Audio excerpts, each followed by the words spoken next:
Well, welcome. My name is Brandon. I get the privilege of being lead pastor here. Grateful that you're joining us on this Christmas season. Hey, we're a week away. And so if you haven't bought gifts for your wife, I said this last week, now's the time to begin that process. I'm saving you a lot of heartache right now, husbands there. Next week, Christmas Eve, very exciting. We have 3 services next week. Now, we're switching up the time, so we're making you choose a brand new time to attend. And so we're going to have 3 services. They're going to be 9, 10:30, or 12.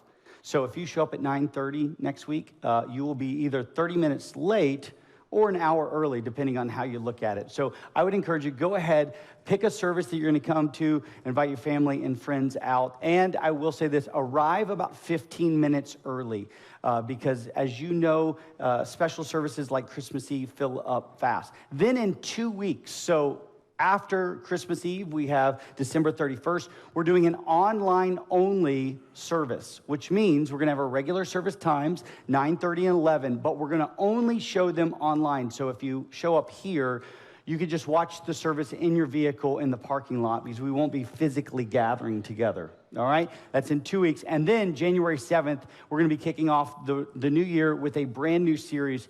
And I would say this series that we're going to start on January 7th, so here in a few weeks, is going to be really changing for our church. It's going to be a big paradigm shift of what we are going to focus on for the next season of life. I feel like it's going to be really important. So that's what's happening. But right now, we're in our Advent series. Advent, it's dual in nature. We both are looking back at the birth of Christ. We're celebrating, rejoicing that. We're also anticipating and waiting for his return. So we're looking at both. And we're talking about what he ushered in and what we currently have as we await him. And so we've said things like, hey, we have hope in difficulty.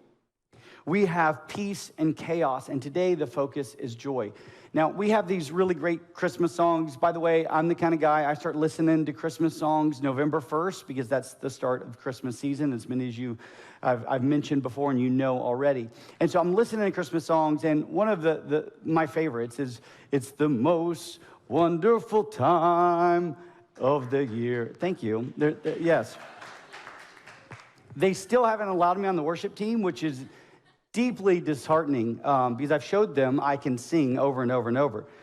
But that's the song. It's the most wonderful time of the year. And yet the reality is many of us know, though we sing that song, it actually is not that for us. I was looking at some stats here. The National Alliance of Mental Health, this is what they found.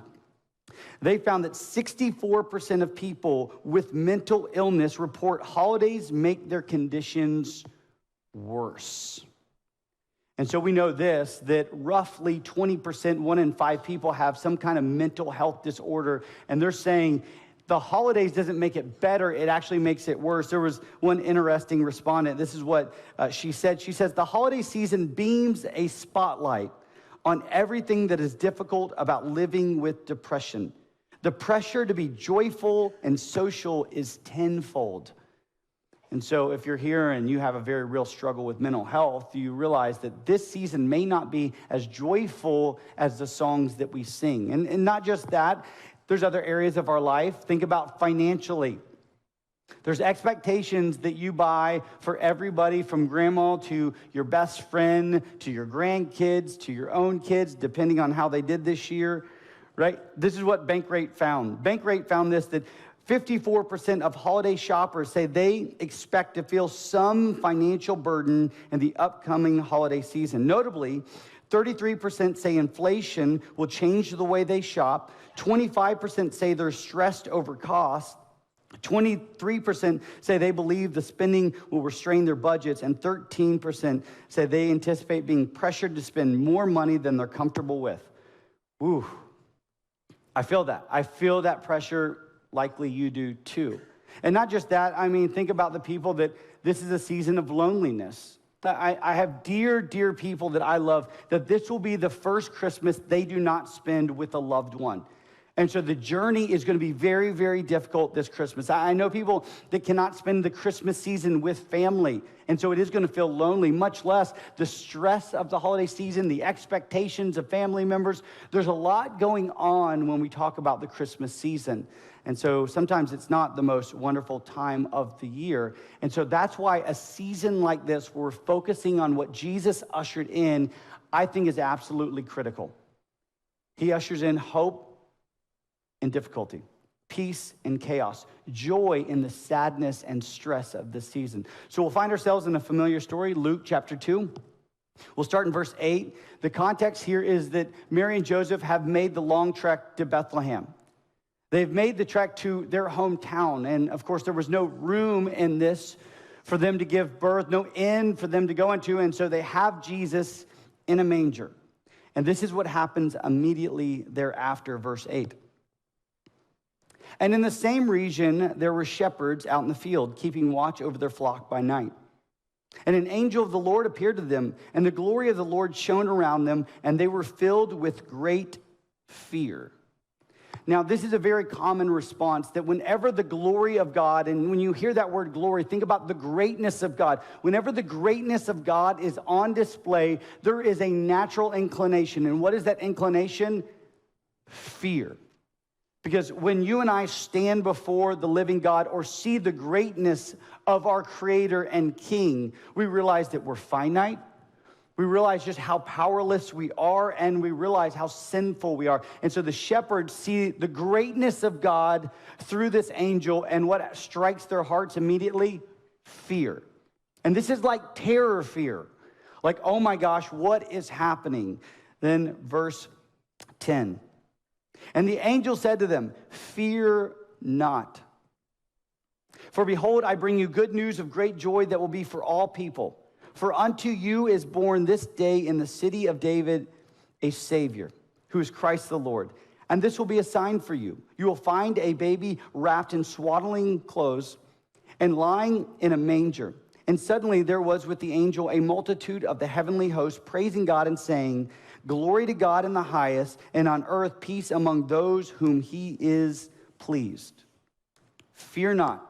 They experience immediately terror and fear when the greatness of God is on display. And the angel says, don't fear. I'm actually bringing you really good news.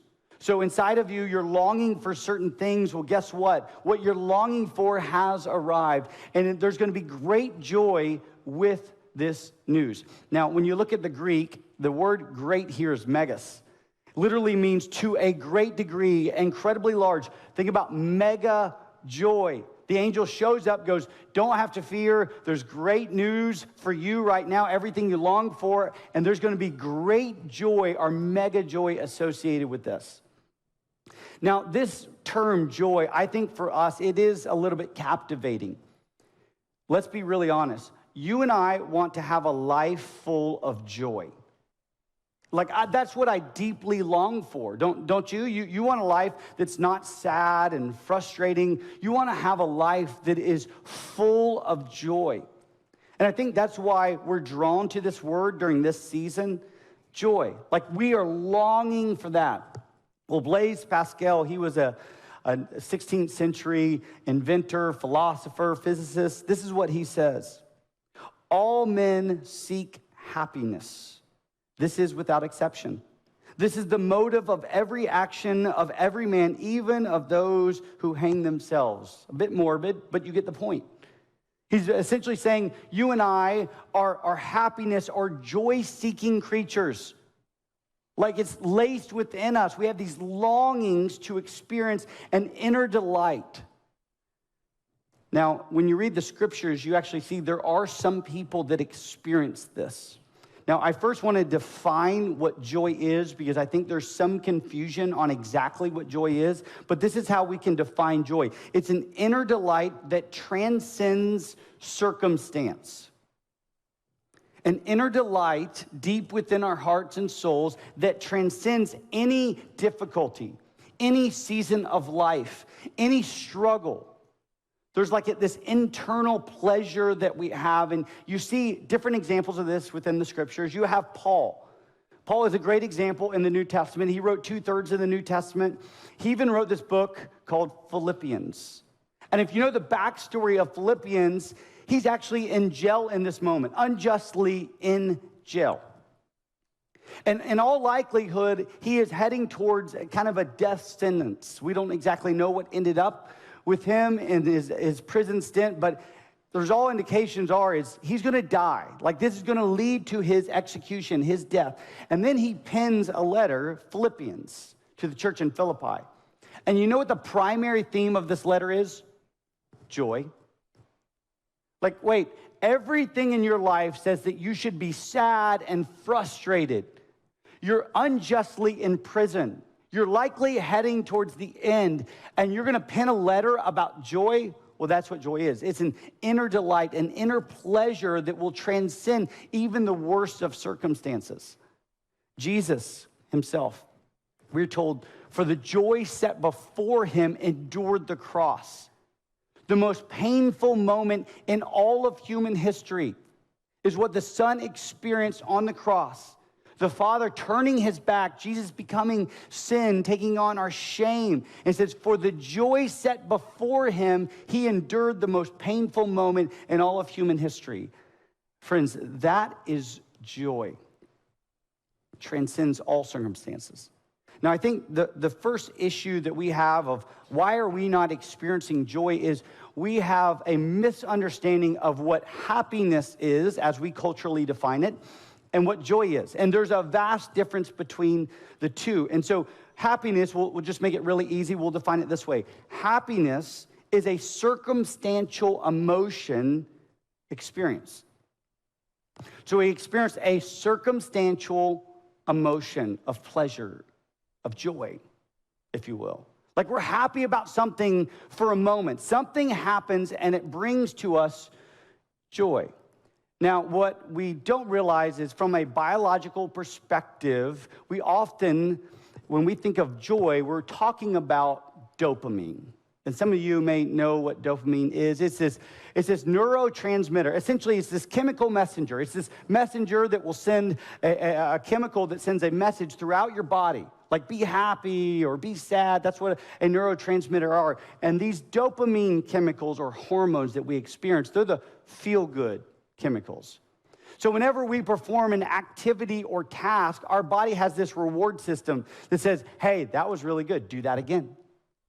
Hey, I'm glad we did that. Let's do it again. And so our brain releases this dopamine inside of us, and it's the feel-good chemical. And so when we talk about happiness, from a biological perspective, that's what we're actually talking about, a dopamine hit.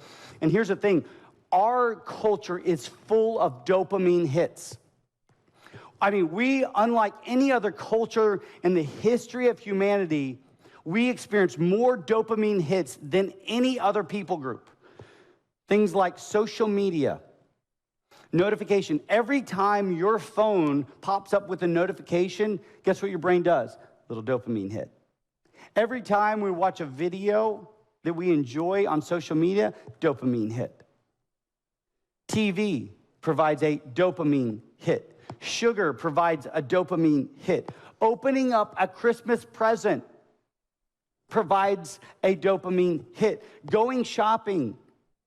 You feel really good after going shopping, right? You're glad, you're excited. Why? Well, our body just said, hey, that felt good. Let's do that again. So we often, when we talk about happiness from a biological perspective, we're talking about dopamine. And a dopamine hit. Now, here's what's really interesting. The more we experience this dopamine hit, the more our brain becomes addicted to it. It goes, I need to do that again. I need to do that again. Do you want to know why our phones have such a great pull on us? Because it's happening at the hormonal level inside of us. It's not just a decision. No, our brains are going, hey, do that again.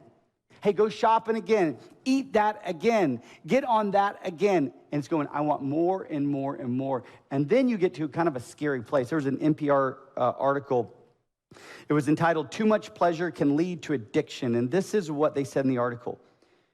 When we're repeatedly exposed to our pleasure-producing stimuli, our brains adjust, and eventually we need more and more to feel normal or not in pain. That's called a dopamine deficit state. And the cycle that leads us there can actually lead to depression, anxiety, irritability, and insomnia.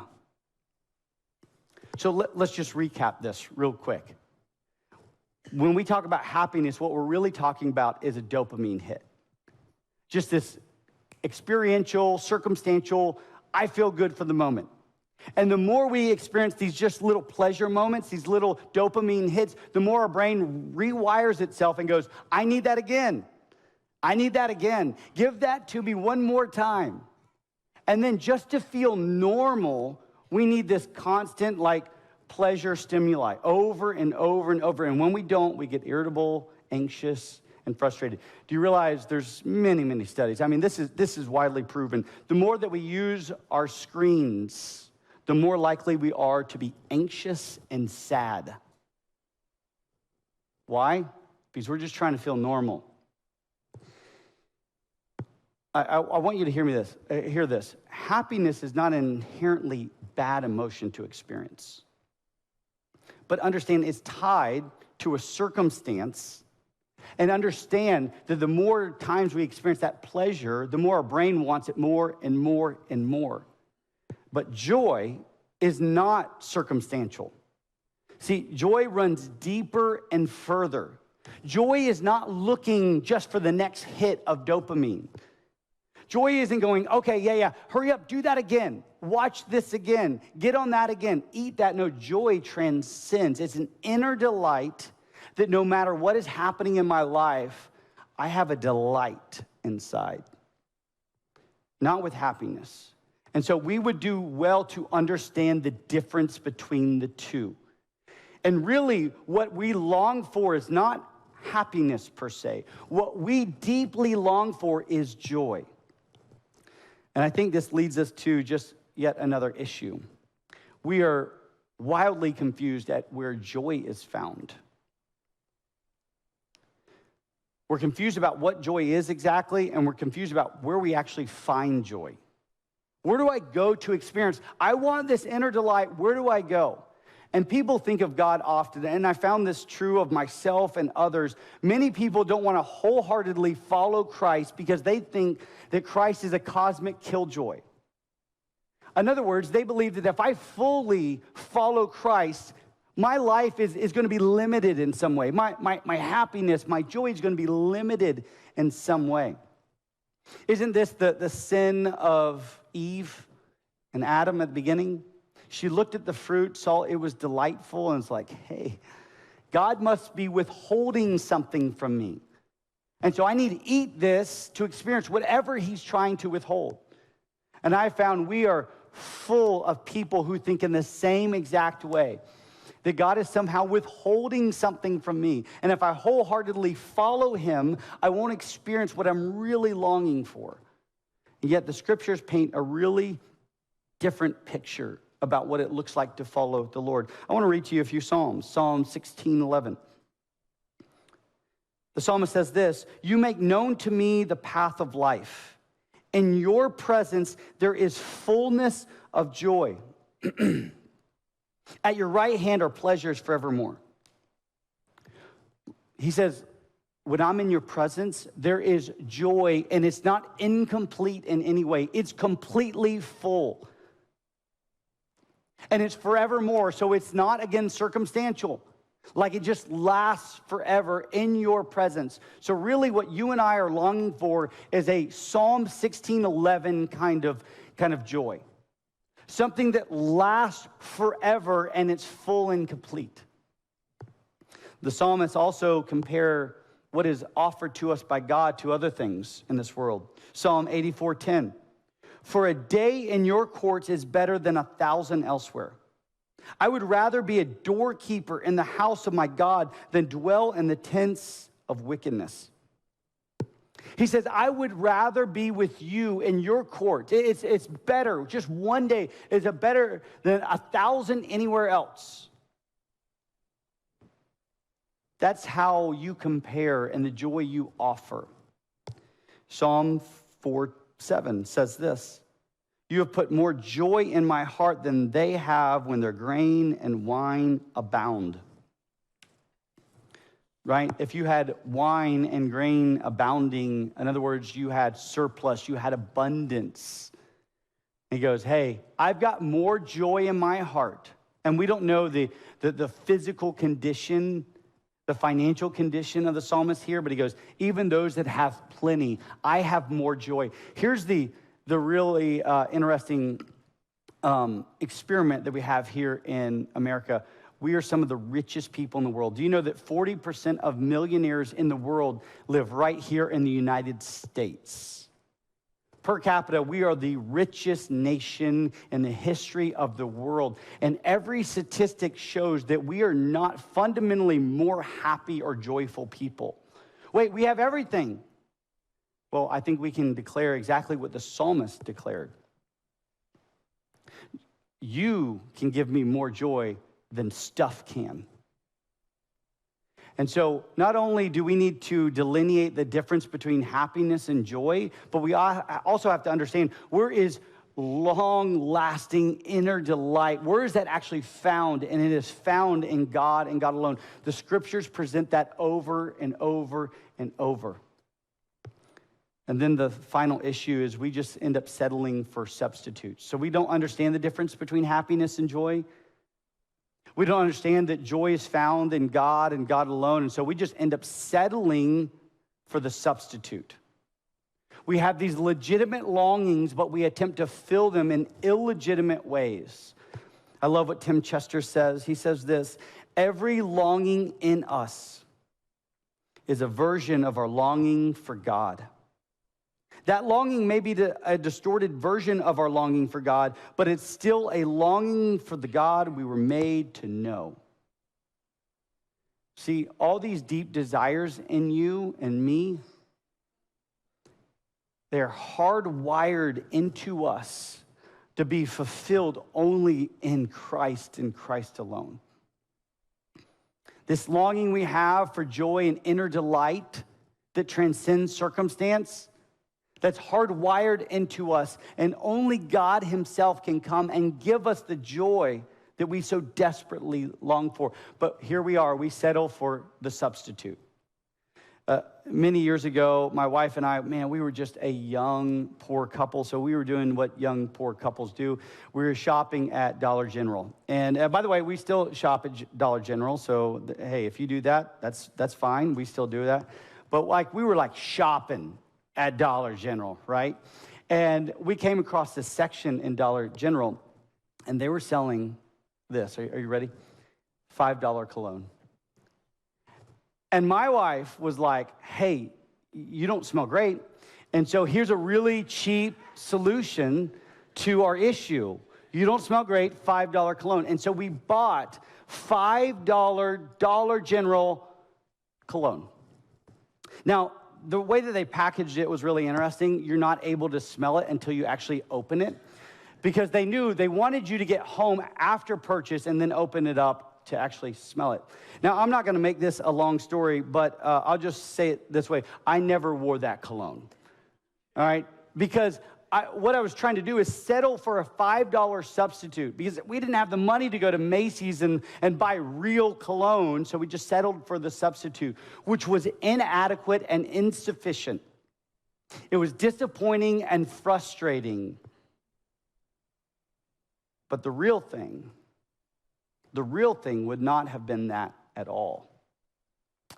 And so if you're going to buy for me this Christmas, Macy's cologne, not Dollar General, is what I'd long for. The real thing. We do this just with our life.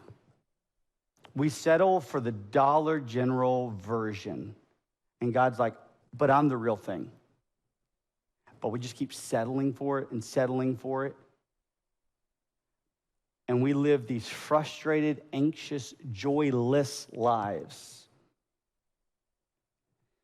And he's like, come back to me. So going back to the declaration of the angels in Luke. Fear not, for behold, I have great news, good news for you. And there will be great joy.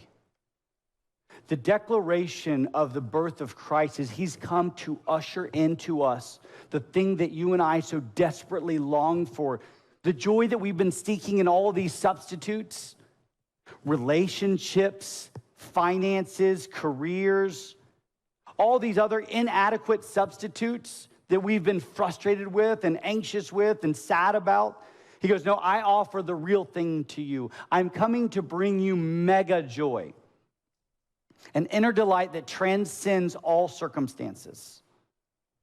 Now, of course, when you place this in the redemptive backdrop, it makes so much sense. Why this declaration was made. See, in the garden, all was lost. The intimate connection and relationship we had with our Creator, it was severed. Sin separated us. We said, hey, thanks, but we can find joy somewhere else. You're withholding from us. And it's not just Adam and Eve, but you and I have lived lives that continually display this lack of trust. That God, you're not really where joy is found. I can find it over here. And so we keep drinking from broken cisterns, broken wells. We keep going to these dirty places and going, oh yeah, this is going to satisfy my deepest longings. And so we attempt to drink from that. And Christ is like, I'm the living water that you've been so desperately yearning for. But we keep going over here and going over here. And so what he goes in the magnificent redemptive plan of the Father, he goes, I'm going to go and I'm going to rescue them. And I'm going to restore what was lost in the garden. See, the plan of salvation required that God come down, fully God, fully man, and rescue us from our wandering, from our joy seeking elsewhere, and say, come back home. I'm offering you fullness of joy forevermore. Better is one day in my court than 1,000 elsewhere. And he invites us back to himself because Jesus would come and reconcile what was broken. He would come live a sinless life, die on the cross in our place for our sins, and 3 days later, rise victorious, offering us every longing inside of our heart, saying, come back home. I want to give this to you. And so this Christmas, let's make it really practical. How do we experience joy? I would say first and foremost, starve the substitutes. Starve the substitutes. For many of us, again, we have become accustomed to these dopamine hits.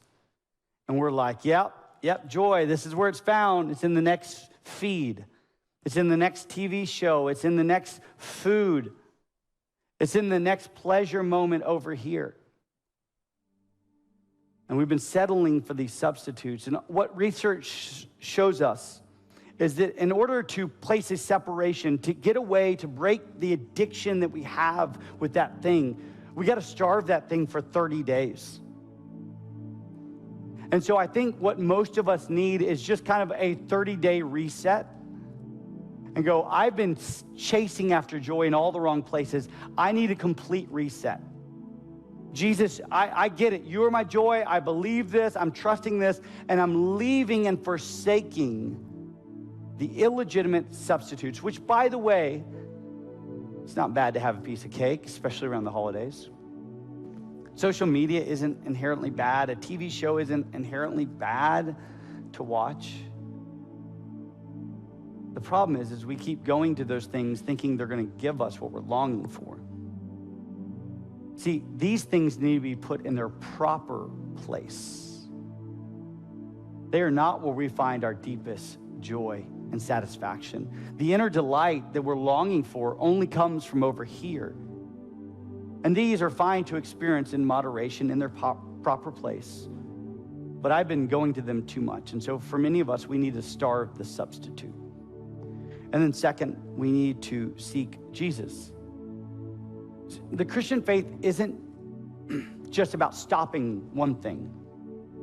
It's about replacing it with something better. And so you can stop your social media habits. You can stop your TV show binging.